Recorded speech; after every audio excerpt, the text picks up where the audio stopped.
Hey, what's up? It's Gene with Dent Repair Now. Today, we've got this beauty right here in the Fender, this Toyota RAV4. The story behind this one, it's a rental. Somebody didn't get the insurance. We've got to get this thing looking good before they turn it back in. Come on over and let's check out the damage.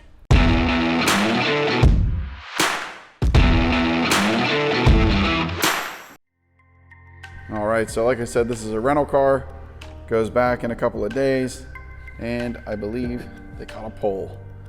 So people aren't used to driving these cars, don't know the feel, and we got a bump. You don't want to get charged by the rental company for having the fender painted, so paintless dent repair is a great option.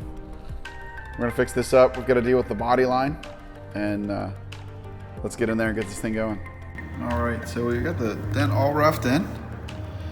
See, the scuff is still there, but it is all flattening out really nice. You're not gonna have a thing to worry about when they get back to the rental company. All right, we're back.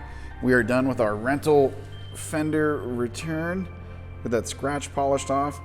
You can see this dent is not quite perfect, but the reality is there's no reason to make it perfect. Rental cars are sort of a little bit rough and beat up anyways.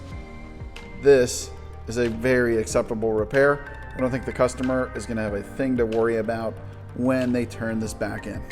All right, if you got a rental car and accidentally had a little bump, give us a call or visit us at dentrepairnow.com and we'll get you fixed up before you have to turn your rental car back in. Thanks for watching, and I'll see you on the next video.